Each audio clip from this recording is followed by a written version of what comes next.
अस्सलाम वालेकुम dear students, ये lecture number 19 ordinary differential equation math 202 और आज हम स्टार्ट करने लगे हैं वेरी इंपॉर्टेंट टॉपिक और आखिर तक अब यही चलेगा which is second order linear ordinary differential equation. ये भी लीनियर ही है और इसमें पहले देखते हैं वो किस शक्ल की होती है। सेकंड ऑर्डर से तो आइडिया हो गया होगा आपको कि ज़ाहिर बात है डबल डेरिवेटिव उसमें होगा।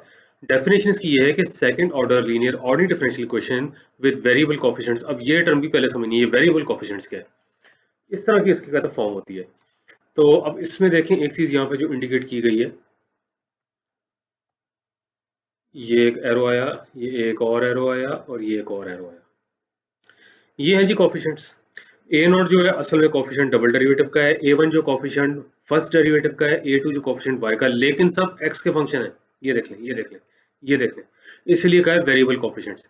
सेकंड ऑर्डर वो तो यहाँ से नजर आ रहा है, ये तो आपने बिल्कुल शुरू के लेक्चर्स में किया था जी, what is an order of a differential equation या ऑर्डिनरी डिफरेंशियल इक्वेशन, जो सबसे बड़ा डेरिवेटिव उसका ऑर्डर वो ये हो गया। फिर वो कहता है लीनियर। अब तो वो मेरा टिप्स भी होना चाहिए। ये देख लें, second derivative power one, first derivative power one, y power one. ना वाई वाई से मल्टीप्लाइड है, ना वाई अपने डेरिवेटिव से मल्टीप्लाइड है, ना डेरिवेटिव डेरिवेटिव से मल्टीप्लाइड है। ठीक हो गया, ये होगी जी आपका लीनियर। और जब ये लीनियर होगी आपके पास, और राइट साइड पे भी जो फंक्शन है वो एक्स का फंक्शन है। ठीक है, अब ये जब आपके पास आ गया, इसने लिखा होगा कि वन इज लीनियर, ये मैंने एक्सप्लेन कर दिया है एज ए नॉट है, a naught function of x, a one भी एक्स का फंक्शन है, ए टू और एफ ये सारे स्ट्रिक्टली क्या है, एक्स के फंक्शन है। ये लिखा हुआ है एक्स के फंक्शन है, वाई के नहीं। अब देखें, ये नहीं कि डेफिनेशन एक्सेप्ट कर लें, भाई वाई का फंक्शन होगा तो क्या होगा, सपोज करें ये वाई का फंक्शन है, वाई ही है, तो y into y y square. अब तो लीनियर नहीं ना रही, आगे ना लॉजिक नॉन लीनियर हो गई। तो इसलिए सेंस बनती है कि क्यों ये एक्स का फंक्शन है, क्यों ये एक्स का फंक्शन है और ये भी एक्स का फंक्शन है और ये भी। चलें जी, अब यहाँ पे आ गया function of x not y and the power of the dependent variable y. यहाँ पे देख लें, and all of its derivative equal to, ये तो मैंने पहले बता दिया, power one power one power one. अब वो कहता है जी नोट करें इसके अंदर ए नोट अगर जीरो हो जाता है। अब मैं वापस नहीं जा रहा, ए नोट जो था ना आपके पास, जो आपके पास डबल डेरिवेटिव था उसका कोफिशिएंट था, अगर उसको जीरो कर दें, बाकी यही क्वेश्चन थी, वो मेरे वापस जाने से एरर होता है, आप बेशक देख लीजिएगा, बाकी क्वेश्चन यही थी। यहाँ पे लिखा हुआ था ए नॉट, आगे जो था वो D square by d x square था प्लस करके। अगर वो टर्म जीरो हो जाती है, सिर्फ एक चीज बताने लगे हैं कि अगर ये जो फर्स्ट ऑर्डर है आपने पहले पढ़ी हुई है ना, first order linear ordinary differential equation, वो देख लें, वो यही निकलेगी। ये आपके पास आ गया। अब यहाँ पे उसने कहा है अगर a1 जो आपके पास है जीरो नहीं है तो a1 को इधर डिवाइड कर दें, इधर डिवाइड कर दें। अब जो इतना कॉम्प्लिकेटेड यहाँ पे लिखा हुआ है, इसको भी x का फंक्शन लिख लें, इसको भी x का फंक्शन लिख लें, सारे का सारे को। तो अब ये आ गया आपके पास इक्वेशन 2 क्या बन गई, यहाँ पे dy बाई dx ये लिखा हुआ है, ये सारे का सारा जो है इसको p ऑफ x लिखा हुआ है, यहाँ भी नजर आ रहा है, ये देख लें। इसके अलावा यहाँ पे देख लें, ये जो सारे का सारा है वट एवर दैट इज, इसको q ऑफ x लिखा हुआ है, यहाँ भी नजर आ रहा है। अब ये वही क्वेश्चन है ना, वही क्वेश्चन है जिससे पहले लेक्स लैक हुई है, जिसका इंटीग्रेटिंग फैक्टर भी आपको पता है, जिसका आपको सोल्यूशन ही पता है, जिसको आपने सॉल्व भी किया हुआ है। तो कहता है टू बिकम्स दिस, ये जो आपके पास है ये टू है तो ये बन जाएगी। तो कहने का मकसद यही है कि अब हम एक्सटेंड कर गए अपने टॉपिक को, second order linear differential equation जो कि ऑर्डिनरी है। वो कहता है three same first order linear ordinary differential equation as discussed in lectures 12, 13, 16, उसी की उसने बात की, इसकी बात कर रहा है। वैसे ये भी वही है, ये भी वही है, this is also first order linear ordinary differential, वही है। क्योंकि ये देखना, इसको हमने p लिख दिया है, इसको आपने q लिख दिया, ना भी लिखें तब भी x का फंक्शन है, तब भी लॉजिक बनती है, ये भी x का फंक्शन है तब भी लॉजिक बनती है। वो यही कह रहा है कि two is also first order linear ordinary differential equation, ये है जी टू। इसी को ही आपने लिखा था p, इसी को लिखा था q, तो ये वो वाली आ गई थी जो आपने पहले देखी हुई है। ये और ये दोनों की दोनों बनती हैं first order linear ordinary differential equations. अब वो कहता है जी इक्वेशन 1 को दोबारा देखें, इसको जीरो किया था ना, ये भी दोबारा आ गई। अच्छा, अब ये ओवरऑल जो है काफी कॉम्प्लिकेटेड सिचुएशन है, ऐसा ऐसा इसको सॉल्व करने की कोशिश करेंगे। लेकिन पहले डेफिनेशंस, अगर वो कहता है f of x is not equal to zero, ये वाली चीज, f of x is not equal to zero one में, तो ऐसी इक्वेशन को क्या कहते हैं, नॉन होमोजेनस। ये देखें, ये जो आपके पास क्वेश्चन 1 है ये है सेकंड ऑर्डर भी है, यहाँ से नजर आ रहा है, नॉन होमोजेनस है, लीनियर बता दिया, ordinary differential equation partial derivative तो इसमें नहीं आ रहा। फिर इसके अलावा इसमें आपके पास जो डिपेंडेंट वेरिएबल एक ही है विद वेरिएबल कोफिशिएंट्स, ये सारे वेरिएबल कोफिशिएंट ये सारे बता दिए। अच्छा, अब इसमें एक चीज बड़ी अजीब होती है, अजीब से मेरी मुराद के समझने में जो मसला होता है। अच्छा जी, एफ ऑफ एक्स तो जीरो नहीं है, क्या ख्याल है एफ ऑफ एक्स को अगर लेफ्ट साइड पे लें फिर तो यहाँ पे जीरो आ जाएगा ना। भाई मसला सारा ये, वो ऐसी टर्म को इंडिकेट कर रहा है जिसमें ना वाई इन्वॉल्व है ना वाई का डेरिवेटिव, इस तरह समझें इसको। वो ऐसी टर्म को इंडिकेट कर रहा है जो कि जीरो नहीं है, जिसमें ना y इन्वॉल्व है ना y का डेरिवेटिव इन्वॉल्व है। अगर ऐसी टर्म मौजूद है तो ये नॉन होमोजेनस है। अगर ऐसी टर्म जीरो है, ये लें जी जीरो कर दिया उसको, तो फिर उसको होमोजेनस कहते हैं। यहाँ पे देख लें, अगर ये वन जो है सेकंड ऑर्डर होमोजेनस आपके पास है, linear order differential with variable coefficients, अगर ये चीज जीरो। अब ये देखें, अब इसको कोशिश करें कि वो जो आपके पास फर्स्ट ऑर्डर होमोजेनस इक्वेशंस आपने पढ़ी थी, जो कि जारी बात है रिकॉर्डेड लेक्चर्स में नहीं है, उसके साथ मत कंपेयर कीजिएगा, कंफ्यूजन हो जाएगी। लेकिन जब कंपैरिजन होना होता है मैं खुद कर देता हूँ, जैसे इसको जीरो किया बन गया था, उसके साथ नहीं कंपेयर करना। वो y ओवर x वाली फॉर्म थी, वो और चीज थी। हाँ, अलबत्ता जिन लोगों ने लीनियर जबरा पढ़ा हुआ है और लीनियर इक्वेशंस पढ़ी हुई हैं और राइट साइड पे स्ट्रिक्टली जीरो आता है, आप कहते हैं जी होमोजेनियस सिस्टम है। राइट साइड पे अगर नॉन जीरो होकर नॉन होमोजेनियस, उसके साथ लिंक हो सकता है। इन शॉर्ट के एफ ऑफ एक्स जीरो ऐसी टर्म जिसमें के मतलब है कि ना वाई इन्वॉल्व है ना डेरिवेटिव्स इन्वॉल्व है, वो अगर जीरो है तो इसको कहते हैं second order homogeneous linear order differential equation. लेकिन हैं सारे के सारे क्या उसके वेरिएबल कोएफिशिएंट्स। अब हम इसको सॉल्व करना शुरू करेंगे, लेकिन जरा इजी करते हैं। इजी से मुराद के जो कोएफिशिएंट्स है ना, पहली बात इनको कांस्टेंट कर देंगे और हम होमोजेनियस यानी कि इसको जीरो लेंगे। यहां से देखें, let us first consider second order homogeneous linear order differential equation with constant coefficients. ये a0 a1 a2 strictly constant हो जाएंगे और ये वाली f ऑफ x जो है जीरो हो जाएगा। Definition, second order homogeneous linear order differential equation with constant coefficients कैसे डिफाइन करते हैं? ऐसे डिफाइन करते हैं। ये है जी, अब a0 भी कांस्टेंट है, a1 भी कांस्टेंट है, a2 भी कांस्टेंट है। यहाँ पे जीरो आ गया, यानी वो टर्म जीरो होगी जिसमें ना y था ना कोई उसका डेरिवेटिव था, वो टर्म जीरो होगी। ये एरो आया, ये एरो आया, ये आया। यहाँ पे देख लें, a0 कांस्टेंट हो गया, a1 कांस्टेंट हो गया, e2 भी कांस्टेंट हो गया, a2 भी कांस्टेंट हो गया जो कि कांस्टेंट कोएफिशिएंट। होमोजेनियस का भी उसने बता दिया कि जी राइट साइड पे जीरो, लेकिन वो भी मैं कह रहा था ये नहीं कि जी राइट साइड पे जीरो, वो वाली टर्म जीरो हो गई है जिसमें ना y था ना y का डेरिवेटिव था।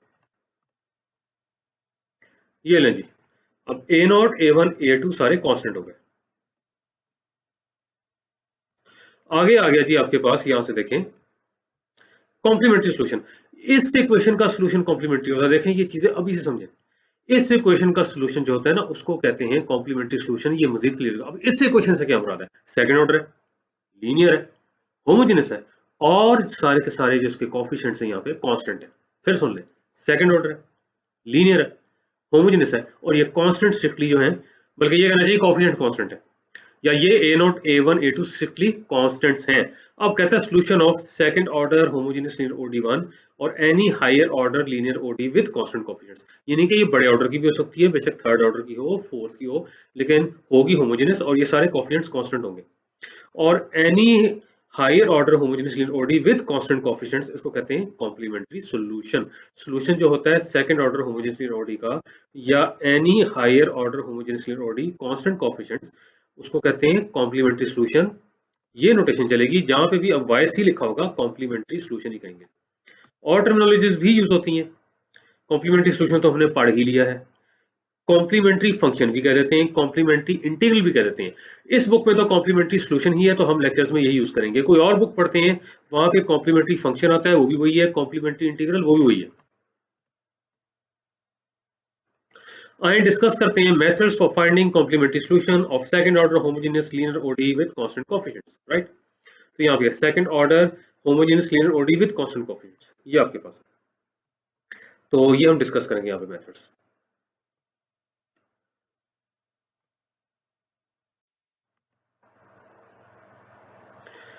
अब जरा मैं स्लो जाता हूँ। ये आ गया जी auxiliary equation with real and distinct roots. ये तो बाद में देखते हैं रियल डिस्टिंक्ट रूट्स क्या हैं, फिलहाल इतना रिकॉल कर लें क्वाड्रेटिक इक्वेशन के, ये आपने इंटर में भी पढ़े हुए हैं। और डिस्टिंक्ट का मतलब है रिपीटेड नहीं है, नॉट रिपीटेड। जैसे आप कहते हैं ना x-1 whole square equal to 0, इसको एक्सपेंड करें तो है तो क्वाड्रेटिक ही ना। तो लेकिन इसके दो रूट्स आते हैं, x इक्वल टू 1 1 यानी कि रिपीटेड है।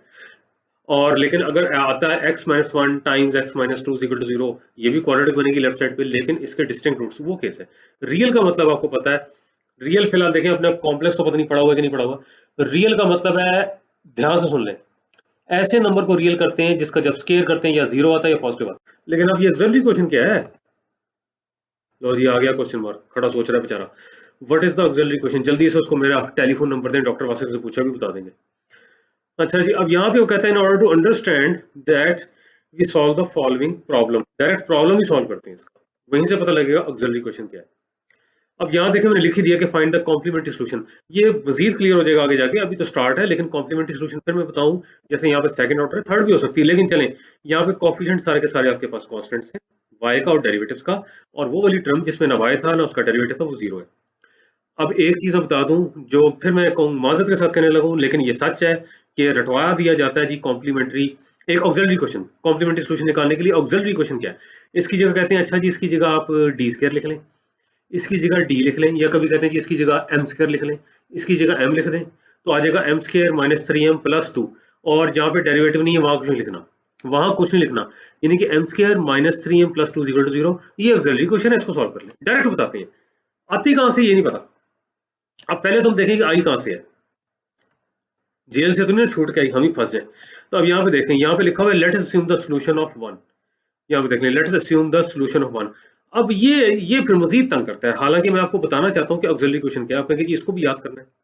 ये देखें ऐसा ऐसा मैथमेटिक्स क्लियर होता है। एक चीज बता दूं, कॉम्प्लीमेंट्री सॉल्यूशन निकालने के लिए हर दफा यही सब्स्टिट्यूशन होती है, हर दफा यही सब्स्टिट्यूशन होती है। ऑक्सिलरी क्वेश्चन क्योंकि ये फर्स्ट टाइम कर रहे हैं, हम डिटेल में करेंगे, आइंदा आप डायरेक्ट भी लिख सकते हैं, वही बनती है m square minus 3m plus 2 equal to 0। लेकिन गलती से कई बार यहाँ भी एम लगा देते हैं, गड़बड़, तो इसलिए मैं कहता हूँ पूरी डिटेल हो। अब ये क्यों लिख रही है, वाई दिस वन, कोई और भी तो ले सकते, कोई साइन एक्स, कोई कॉस एक्स, लेकिन आप एक चीज रिकॉल करें, साइन एक्स का डेरिवेटिव लेंगे कॉस, शक्ल बदल गई साइन एक्स की, कोई और भी ले टेंजेंट एक्स का लें कुछ और बन जाएगा, शक्ल बदल जाती है। ये ऐसा फंक्शन है, इसका डेरिवेटिव लें तो ये तो वही रहता है, साथ ज्यादा से ज्यादा ये जो ऊपर वाला कांस्टेंट नीचे उतर के आ जाएगा। एक बार डेरिवेटिव लेंगे m आएगा, दो बार लेंगे तो m स्क्वायर आ जाएगा। और जरा देखें इस इक्वेशन का सॉल्यूशन क्या, हालांकि अभी हमने मेथड नहीं सीखा, कोई ऐसा सॉल्यूशन है कि जी दो बार डिफरेंशिएट किया, फिर एक बार डिफरेंशिएट किया, वो खुद भी अंदर मौजूद है, किसी को 2 से किया मल्टीप्लाई, किसी को -3 से, किसी को 1 से, तिया पंचा मारा, ऐड किया, माइनस किया, आंसर 0। तो जाहिर बात है कोई इस किस्म की चीज है कि डिफरेंशिएट करने से भी खास फर्क नहीं पड़ रहा, और वो खुद वैसी ही वैसी है। तो मतलब है कि कौन सा ऐसा हो सकता है जिसको डिफरेंशिएट करने से भी खास फर्क ना पड़े, वो एक्सपोनेंशियल ही है। इसको आप 100 टाइम्स भी डिफरेंशिएट कर देंगे ना तो m पावर 100 आ जाएगा, लेकिन e पावर mx जो फंक्शन है वहीं का वहीं रहेगा। तो ये भी एक लॉजिक है क्यों इसको यहाँ अस्यूम किया गया। वैसे इसी को ही अस्यूम करते हैं, मैंने इसकी भी कुछ लॉजिक आपको बताने की कोशिश की है। अब जरा इसमें सब्स्टिट्यूट करें। पहली चीज ये है, अगर ये इसका सॉल्यूशन है, कहता है अस्यूम करें अगर ये वाकई इसका सॉल्यूशन है तो m की वैल्यू निकलनी चाहिए। देखें ये भी एक तरीका होता है मैथमेटिक्स में सॉल्यूशन निकालने का, मतलब है कि सॉल्यूशन अस्यूम कर लेते हैं, उसमें कुछ अननोन होता है, अगर वाकई वो सॉल्यूशन है तो अननोन की वैल्यू आनी चाहिए, और अगर ये सॉल्यूशन है तो इसको सेटिस्फाई करेगा, इसमें सब्स्टिट्यूट करेंगे।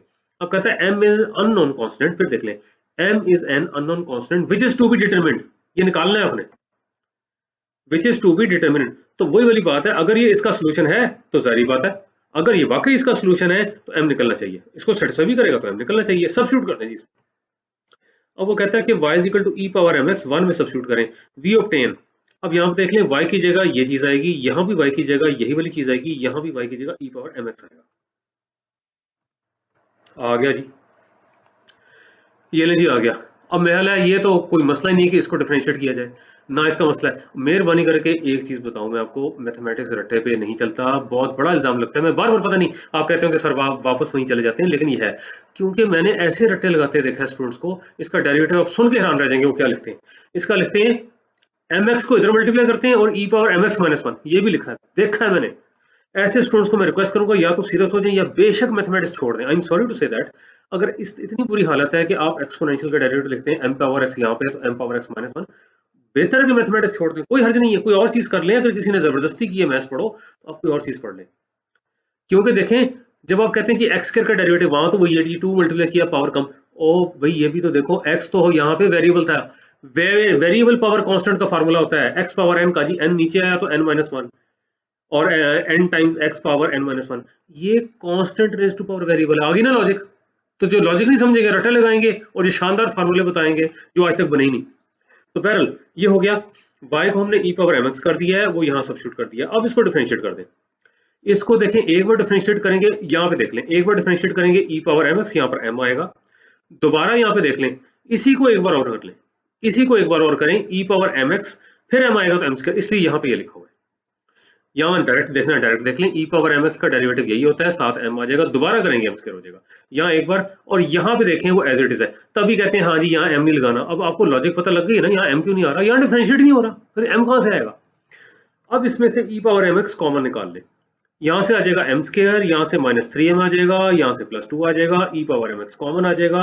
अब देख लें वही चीज़ है, दो टर्में मल्टीप्लाइड हैं और आंसर 0 आ रहा है, तो जाहिर बात है कि दोनों में से कोई एक तो 0 होगी।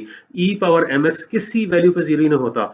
m की और x की कोई फाइनाइट वैल्यू ले लें, जितनी मर्जी बड़ी हो जितनी मर्जी छोटी हो, ये 0 नहीं होता। हाँ, ये कह देते हैं e पावर -इन्फिनिटी 0, वो तो इन्फिनिटी को मामला खाता खुल गया, -इन्फिनिटी वो फाइनाइट नंबर नहीं है। ठीक है, तो यहाँ पे देख लें, जब तक m फाइनाइट है, जब तक x फाइनाइट है, ये 0 नहीं होता। तो जब ये 0 नहीं होता तो ये पहली वाली टर्म 0 होगी। ये है जी ऑक्सिलरी इक्वेशन, ये ठहरी auxiliary equation. m square -3m + 2 = 0। अब सारे का सारा यहाँ पे महारत रहेगी second order ordinary differential solve करने की, कि आपको क्वाड्रेटिक इक्वेशन सॉल्व करनी आती हो।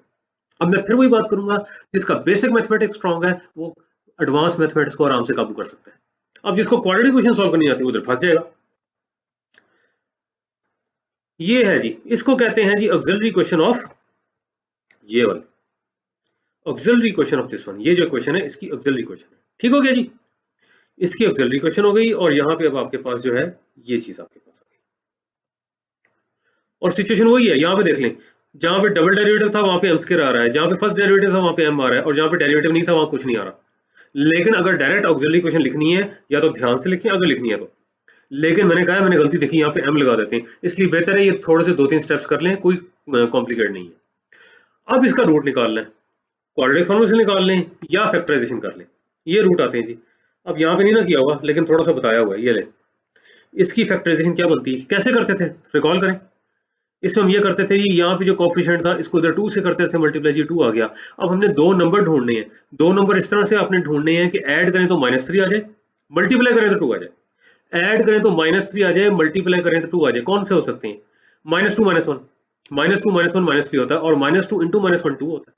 तो यही आपने करना था। इसको बेशक लिख लें m स्क्वायर -2m -m + 2, उसके बाद m कॉमन निकाल लें, पहली दो टर्म से, जुबानी बोल रहा हूँ मैं, पहली दो टर्मों से m कॉमन निकाल लें तो ब्रैकेट में m - 2 आ जाएगा। अगली दो टर्मों से आप -1 कॉमन निकालें, फिर m - 2 आ जाएगा, तो आ जाएगा m - 1 × m - 2 = 0। ये लिख के देख लीजिएगा, मैंने आपको बता दिया। अगर ये फैक्टराइजेशन नहीं होती, क्वाड्रेटिक फार्मूला आप लगा सकते हैं, क्वाड्रेटिक फार्मूला भी आप लगा सकते हैं। तो ये आपके पास आ गया। जब ये आपके पास आ गया तो हमारे पास दो रूट्स आ गए, एक आ गया जी m = 1, एक आ गया m = 2। सोल्यूशन क्या assume की थी, ये की थी ना, तो इसका मतलब है एक आ जाएगी सोल्यूशन e⁻x, क्योंकि m को जब वहां 1 सब्स्टिट्यूट करेंगे, एक आ जाएगी e⁻2x जब m को 2 सब्स्टिट्यूट करेंगे। आगे देखें क्या होता है।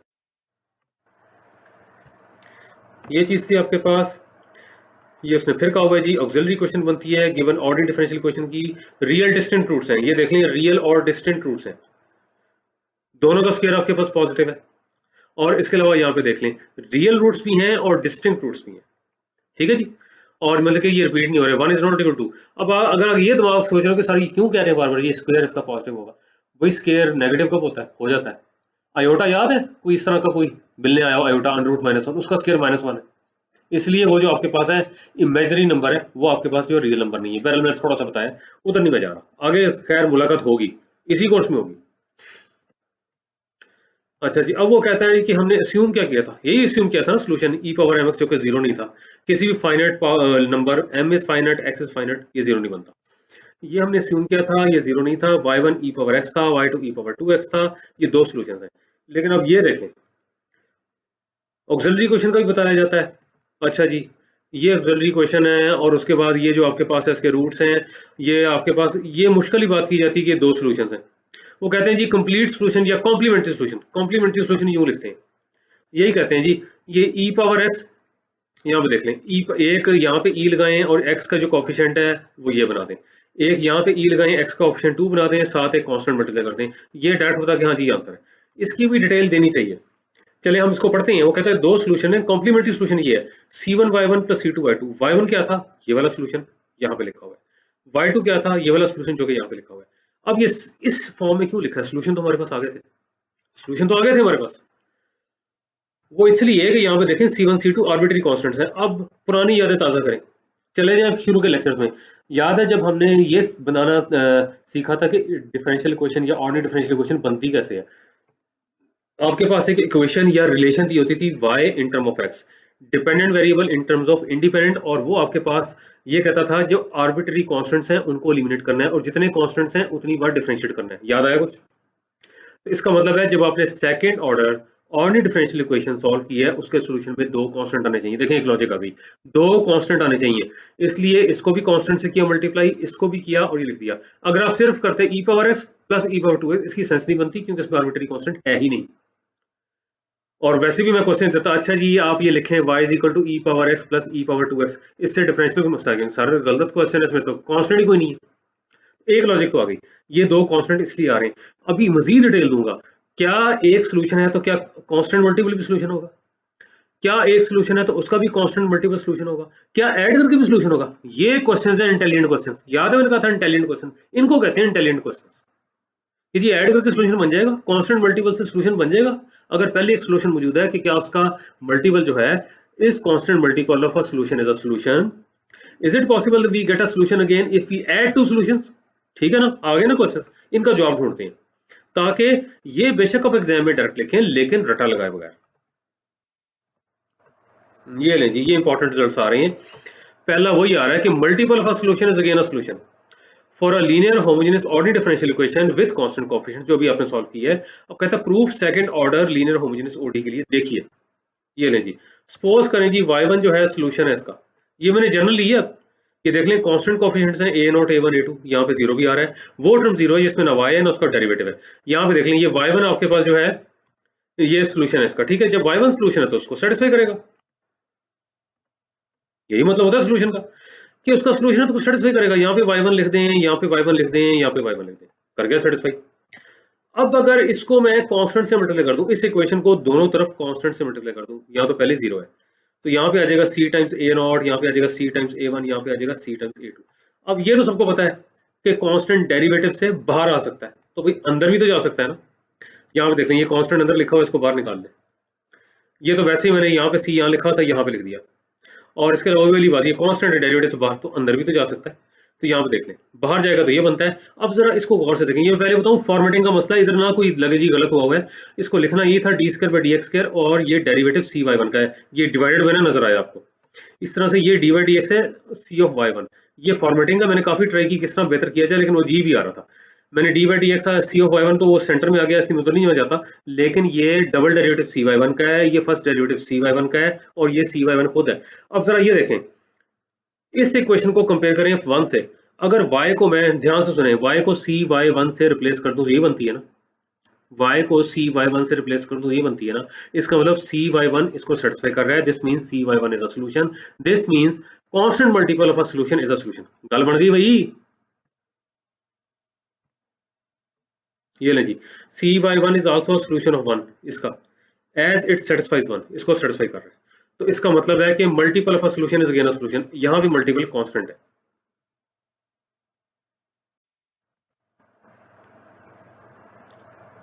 अब इसको देखें, क्या सम ऑफ टू सॉल्यूशन जो है क्या सॉल्यूशन हो सकता है for a linear homogeneous ordinary differential equation with constant coefficients, see the proof for the second order linear homogeneous ODE. ये है, ये जी सेकंड ऑर्डर, ठीक हो गया। ये एक समझ लें कि सॉल्यूशन है, ये भी आपने किया कि y1 सॉल्यूशन सी y1 भी सॉल्यूशन होगा इसका, ये आपने किया अभी। इसका मतलब फिर इसको सेटिस्फाई करेगा, जहां पे y है वहां c1 y1 कर दें, जहां पे y है वहां पे c1 y1 कर दें, जहां पे y है वहां पे c1 y1 कर दें, इसको सेटिस्फाई कर गया। अब एक और assume कर लें, सपोज करें c2 y2 भी सॉल्यूशन है और इसी का ही है 1 का, तो अब y को c2 y2 से रिप्लेस कर दें, जहां पे y है वहां पे c2 y2 कर दें, जहां पे y है वहां पे c2 y2 कर दें, जहां पे y है वहां पे c2 y2 कर दें। ठीक हो गया। अब हमने प्रूफ क्या करना है, हमने प्रूफ करना है क्या इन दोनों का सम, इन दोनों का सम सॉल्यूशन। अब ध्यान से सुने, इन दोनों का सम सॉल्यूशन तब होगा अगर इन दोनों का सम इस इक्वेशन को सेटिस्फाई कर देगा। शायद कुछ स्टूडेंट्स को नजर आ ही गया वो कैसे करेगा। अगर मैं इन दोनों इक्वेशंस को ऐड कर दूं तो बात बन जाएगी, 2 और 3 को, ये नहीं जी, 2 और 3 को ऐड करूं तो बात बन जाएगी। ए नॉट कॉमन है, यहाँ पे डबल डेरिवेटिव है। अब यहाँ पे देख लें कैसे करते होते हैं, ऐड ही किया ना, आप करते हैं derivative of the first function, वो ये बनेगा, प्लस डेरिवेटिव सेकंड फंक्शन, वो ये बनेगा, ये दोनों आ जाएंगे। सिमिलरली है, आप करेंगे ये derivative of the first function, वो ये बनेगा, फिर आप करेंगे डेरिवेटिव सेकंड, वो ये बनेगा। और ये तो नजर ही आ रहा है, इन दोनों को ऐड करके यही आता है, यहाँ से a2 कॉमन है बाकी। ये मैं फिर बता दूं, ये फॉर्मेटिंग का इशू है, ये डबल डेरिवेटिव c2 y2 का है, ये डबल डेरिवेटिव c1 y1 का है, ये फर्स्ट डेरिवेटिव c1 y1 का है, ये फर्स्ट डेरिवेटिव c2 y2 का है, ये डबल डेरिवेटिव बनता है c1 y1 plus c2 y2, ये first derivative c1 y1 plus c2 y2 ये बनता है, ठीक है। तो लेकिन अब यहाँ गौर से करें, उसने जो बात कर दी है आल्सो सॉल्यूशन ऑफ 1, क्यों? क्योंकि सेटिस्फाई कर रहा है। ये देखें, अगर मैं इसको रिप्लेस करता हूँ C1y1 प्लस C2y2, यहाँ पे आ जाएगा ना ये। इसको रिप्लेस कर दूं C1y1 प्लस C2y2, ये आ गया। इसको रिप्लेस कर दूं C1y1 प्लस C2y2, ये यही बनेगा ना। लेकिन इन शॉर्ट मतलब ये है कि C1y1 प्लस C2y2 इस इक्वेशन को सेटिस्फाई कर रहा है। This means that C1y1 plus C2y2 is also a solution of 1। ये जो आपके पास है, किसका? इसका सॉल्यूशन है, क्योंकि 1 को वो सेटिस्फाई कर रहा है। तो यहां से अब हमें पता लगा क्या, कि ये क्यों लिखा था इस तरह, क्यों हमने कहा था कि कंप्लीट सॉल्यूशन या कॉम्प्लीमेंट्री फंक्शन ये बनता है इसका। ठीक है, कि C1y1 C2y2 या C1 e power x plus C2 e power 2x, ये क्यों लिखा? जबकि ये दो अलग अलग सॉल्यूशन थे, क्योंकि e पावर x का जो आपके पास मल्टीपल था वो भी सॉल्यूशन था, e टू पावर 2x का मल्टीपल, कांस्टेंट मल्टीपल, वो भी सॉल्यूशन था, और सम भी सॉल्यूशन था। लॉजिक आ गई ना। और दो कांस्टेंट्स होने चाहिए, क्योंकि आपके पास जो second order ordinary differential equation होती है उस इक्वेशन में दो कांस्टेंट आने चाहिए। उसी तरह जिस तरह से आपके पास first order ordinary differential equation के सॉल्यूशन में एक कांस्टेंट था, लिखा हुआ है where two different solutions of this, ये हो गया आपके पास। ठीक हो गया। यहाँ पे उसने लॉजिक दी है, as multiple of a solution is again a solution, यानी कि अगर आपके पास ये सॉल्यूशन है तो इसका मल्टीपल भी सॉल्यूशन है, ये सॉल्यूशन है तो इसका मल्टीपल भी सॉल्यूशन है, and sum of two solution is again a solution. यानी कि C1y1 अगर आपके पास सॉल्यूशन है, C2y2 भी आपके पास सॉल्यूशन है, तो C1 e power x plus C2 e power 2x, इनको सम करके ये भी सॉल्यूशन है। तो ये आ गया sum of two solutions again a solution. ये ले जी, एनी इंटेलिजेंट क्वेश्चन हो गया हो तो पूछेगा। ये है जी, फिर दुआ की जा रही है for the success of the ordinary differential equation course. और ये है जी लेक्चर नंबर 19, लेक्चर 20 मुलाकात होगी। अब दुआ इसलिए भी जरूरी है कि अब आपका सारा ऑनलाइन है ना, आपका मिड होना है, ना आपके क्विज होना है, ना फाइनल। लेकिन ये ना हो कि लर्निंग आपके जो ऑब्जेक्टिव्स हैं वो उसमें कोई गड़बड़ हो जाए। तो बिल्कुल सीरियसली करें इस कोर्स को, एक एक चीज समझ आनी चाहिए। मैं नहीं चाहता कि कल कोई ऐसी बात हो जाए कि स्टूडेंट्स कहें, क्योंकि वो मेन इंस्ट्रूमेंट्स तो निकल गई थी असेसमेंट की, मतलब कि क्विजेस, मिड टर्म, फाइनल, तो बस असाइनमेंट थी, तो इसलिए हमने बस इतना ही सीखा। मैं पूरा पूरा सिखा रहा हूँ और आपने पूरा पूरा ही सीखना है। तो होपफुली मुलाकात होगी लेक्चर नंबर 20 में।